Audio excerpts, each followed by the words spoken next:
Fala galera, sejam bem-vindos ao Life Outside BR. Eu sou a Mariana. E eu sou o Jorge.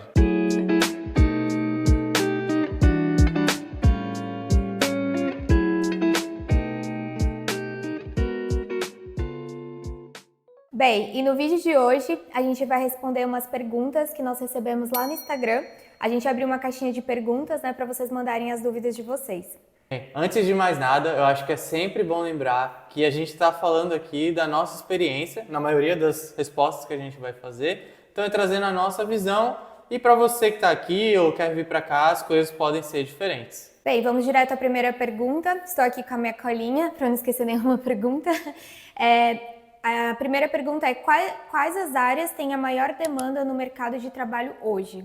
Pois é. Bem, não é da minha cabeça, tá? Não inventei esses dados. Eu pesquisei um pouquinho antes de trazer aqui para vocês, mas eu vou citar bem rapidamente aqui as áreas de engenharia, IT e software, ou TI e software, e healthcare, né? Alguns dos empregos que estão dentro dessa área são os engenheiros de software, são as enfermeiras, o pessoal que trabalha na área da saúde. Eu acho que principalmente depois da pandemia teve um boom nessa área. E TI, né, sempre tem em todo lugar. Então, desenvolvedores aí de várias coisas. Eu não entendo nada de TI, mas sei que tem esses trabalhos. Analistas de dados também. Então, essas são as principais áreas que têm demanda.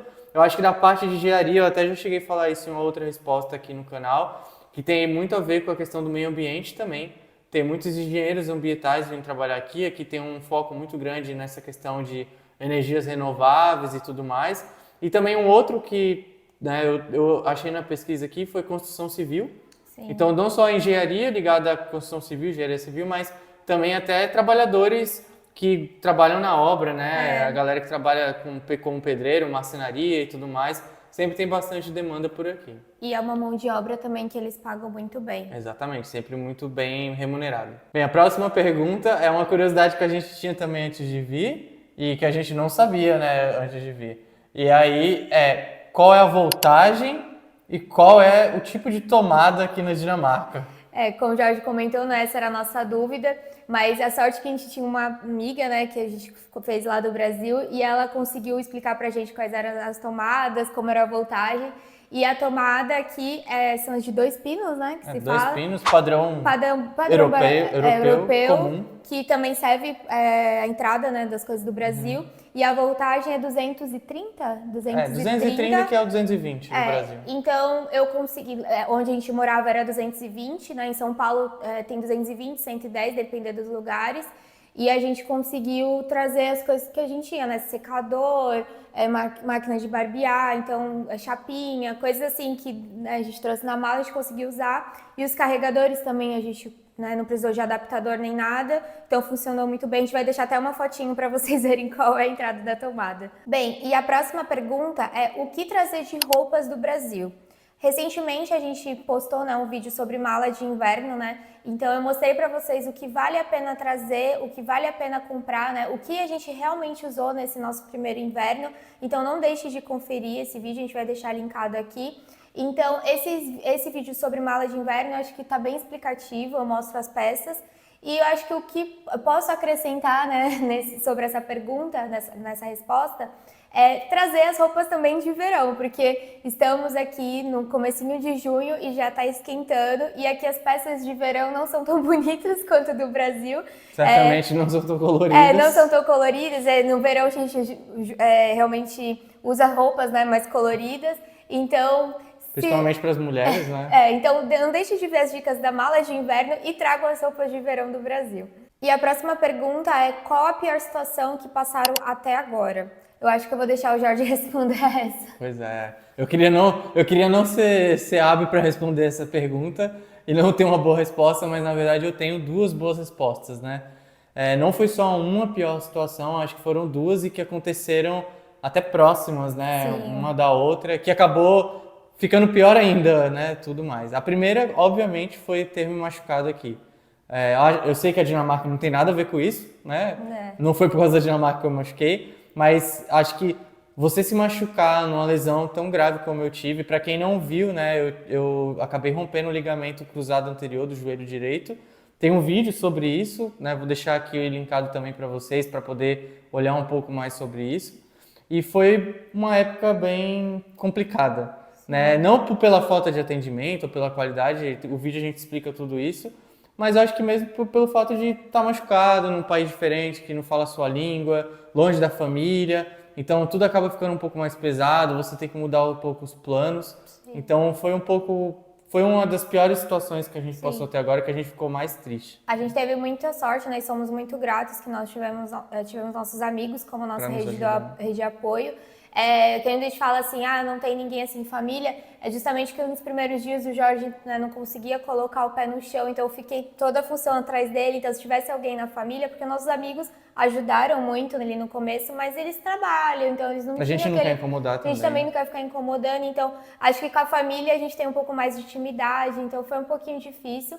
E a segunda, né, situação que foi decorrente, né, dessa questão do joelho do Jorge.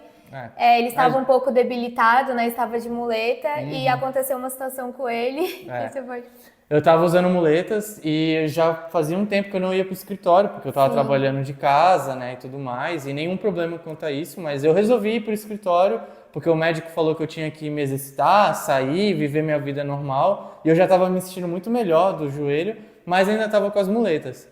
E eu resolvi ir para o escritório, um belo dia, algumas semanas depois desse incidente do joelho, e na volta eu estava de boa, escutando minha música, e o meu celular estava no bolso do casaco, né? Eu estava usando aquele casacão, estava frio ainda, e com as muletas na mão, e como eu não conseguia segurar o celular, e era mais fácil deixar ele no bolso do casaco, eu achei que tudo bem. O problema foi que na hora que eu estava voltando do escritório, acabou que o meu celular sumiu, simplesmente desapareceu. Eu percebi porque a música parou de tocar, né? E a música, o fone era o Bluetooth, então ele funcionou até uma certa distância, e o metrô estava em movimento quando a música parou de tocar. O que me leva a crer que aconteceram apenas duas coisas. Ou eu derrubei o celular em algum lugar, talvez até no vão do metrô, que sinceramente eu acho até pouco provável de acontecer, mas eu posso ter derrubado no meio do caminho, ou no vão do metrô, não sei. Ou alguém pegou. Que eu acho, hoje, olhando assim, que é a possibilidade mais coerente, né? Infelizmente, a gente ficou sabendo de outros brasileiros até, e de outras pessoas não brasileiras também, de dinamarqueses, que eu conversei no trabalho também, que acontece, não com frequência, mas que acontece essas coisas.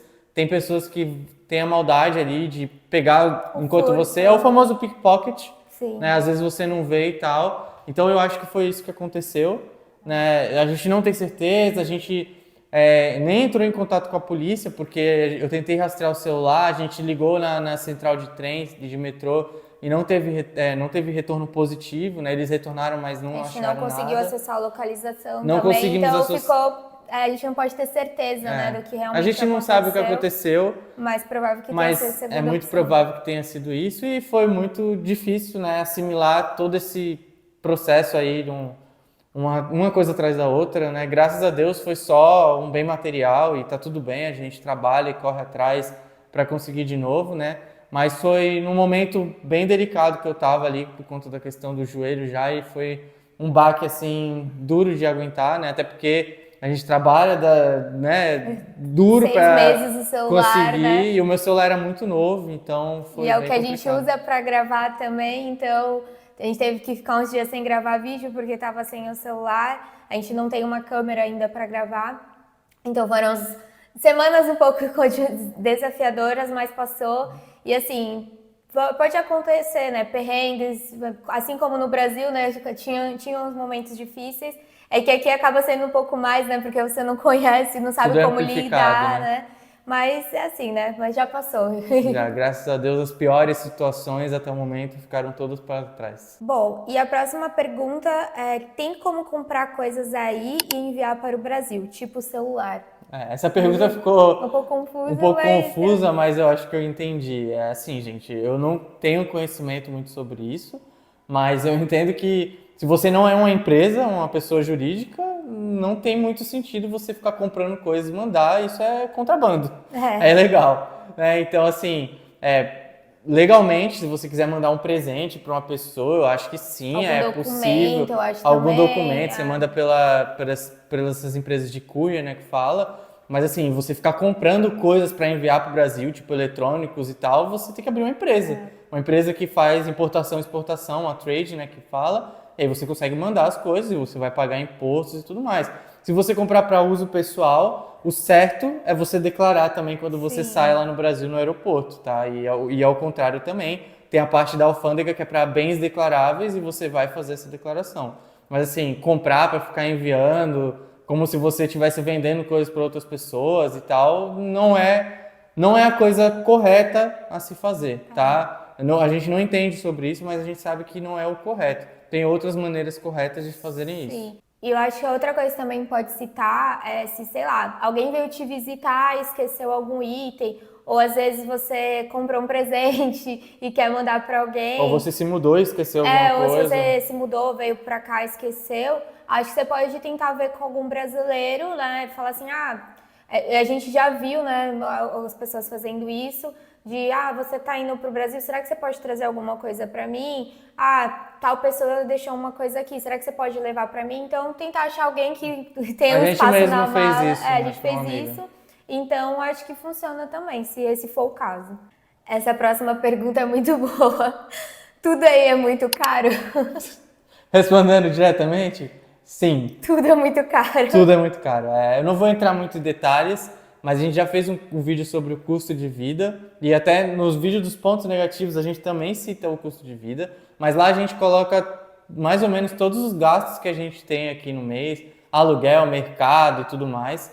E assim, eu já adianto para vocês que o aluguel é o que pesa mais, geralmente pode variar de 30% até 50% do seu orçamento. Então, se preparem, se planejem, caso você esteja pensando em morar aqui na Dinamarca.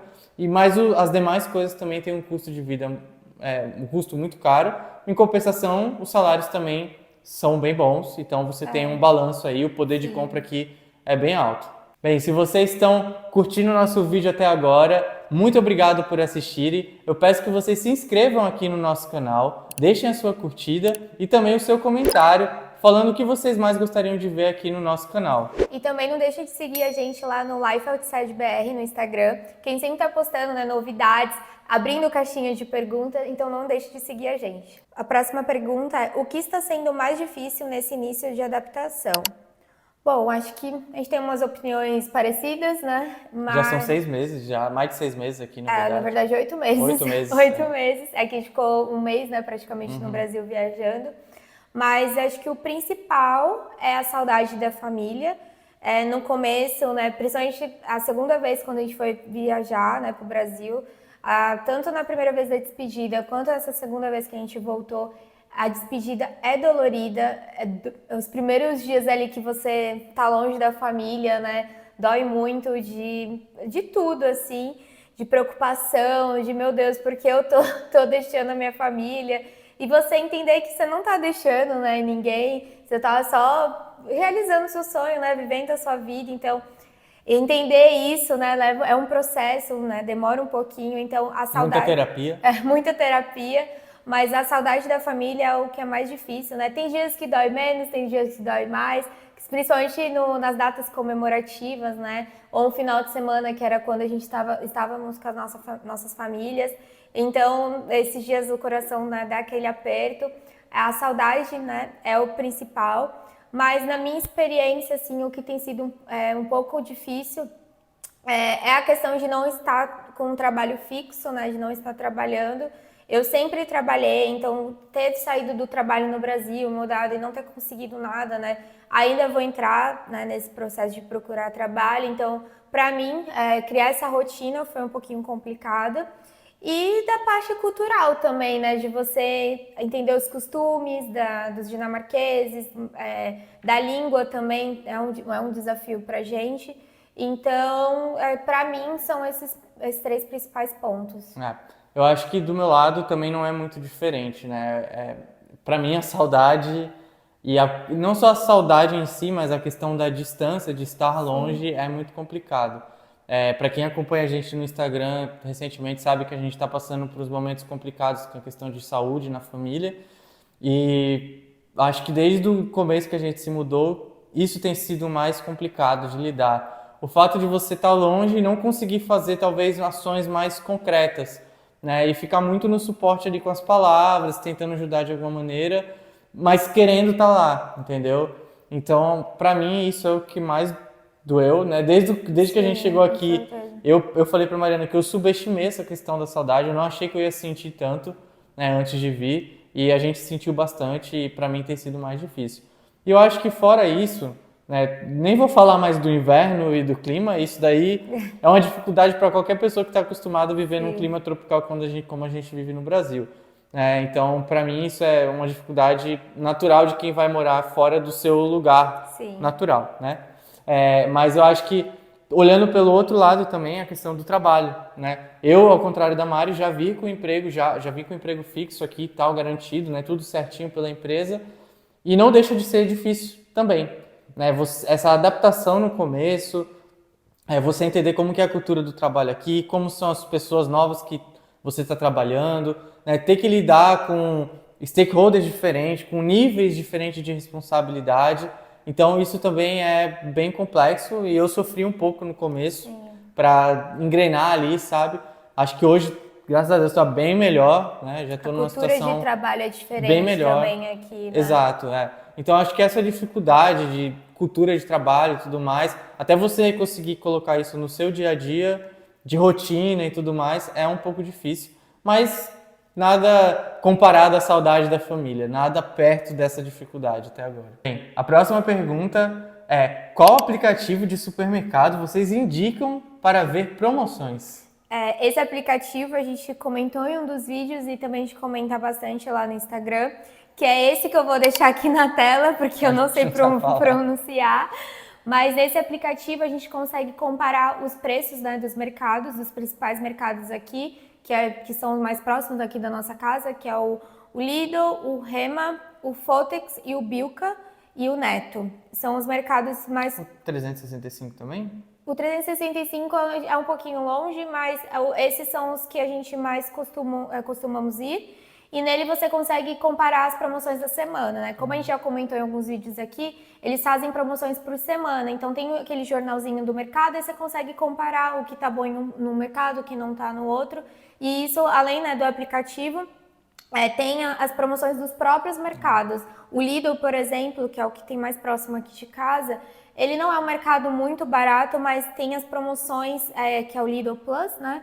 Que nele você consegue pagar um pouco mais barato e é diferente dos outros mercados. Junta até pontos. Né? Junta ponto também. Então, é bom você sempre olhar, assim como no Brasil, né, que tem essas promoções de mercado, então você sempre olha esse aplicativo e os jornaizinhos da semana. Bem, a outra pergunta que a gente recebeu aqui, eu não sei bem se é uma pergunta, mas acho que pediram para a gente comentar sobre dentistas e médicos, né?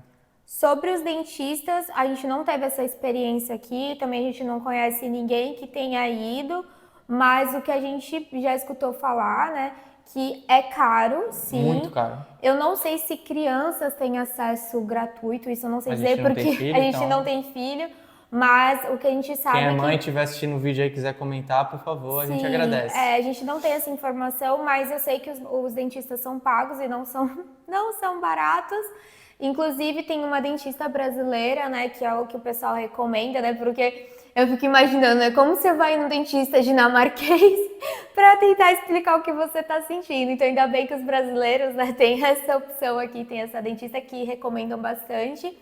E sobre os médicos, a gente também tem um vídeo, né, de quando o Jorge se machucou, da experiência dele no hospital, mas o que a gente comentou nesse vídeo é que os médicos, né, não tem, a medicina aqui não é preventiva, então aquela questão de você querer fazer aquele check-up, fazer um exame, essas coisas, não é bem assim. Não é comum aqui. Você precisa, né, ir no seu médico de família, né, que geralmente tem no seu cartão do Yellow Card, né, se você tem a residência aqui, você tem esse acesso à saúde. Então, nesse cartão vai ter um número para você ligar para esse médico de família e assim você vai questionar, eu estou com dor, estou precisando de tal atendimento. E o médico vai analisar realmente se você precisa ter esse atendimento, se você precisa ir para um especialista. Então, tem essa triagem, né?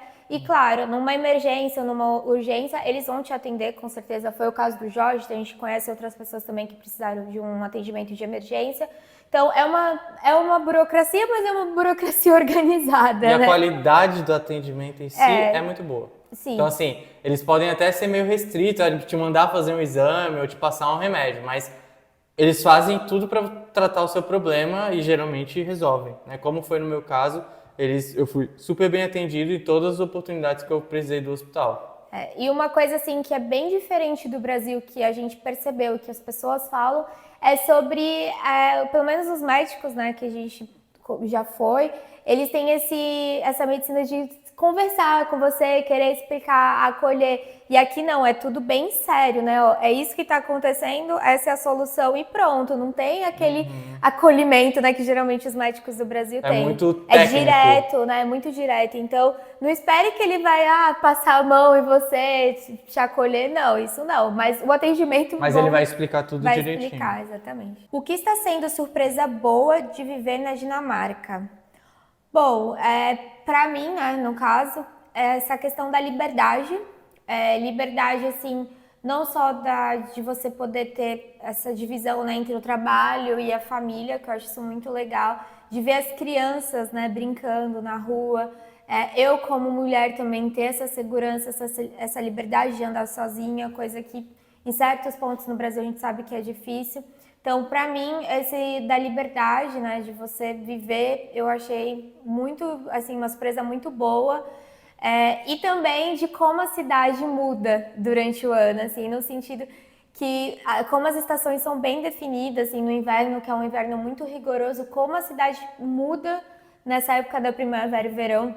Muitas coisas abrem que ficam fechadas durante o inverno. A cidade tem muito mais turistas, as pessoas aproveitam mais. Então, a gente está aproveitando coisas que a gente não aproveitava no Brasil, né? Então, isso está sendo uma surpresa muito boa de como as pessoas valorizam os dias de sol aqui. E coisas que a gente sabe, acaba sendo nada importante, porque a gente sempre tem o sol, sempre tem aquele dia quente. E aqui, como a gente sabe que é limitado, como as pessoas aproveitam. Então, para mim, essa está sendo uma surpresa muito boa.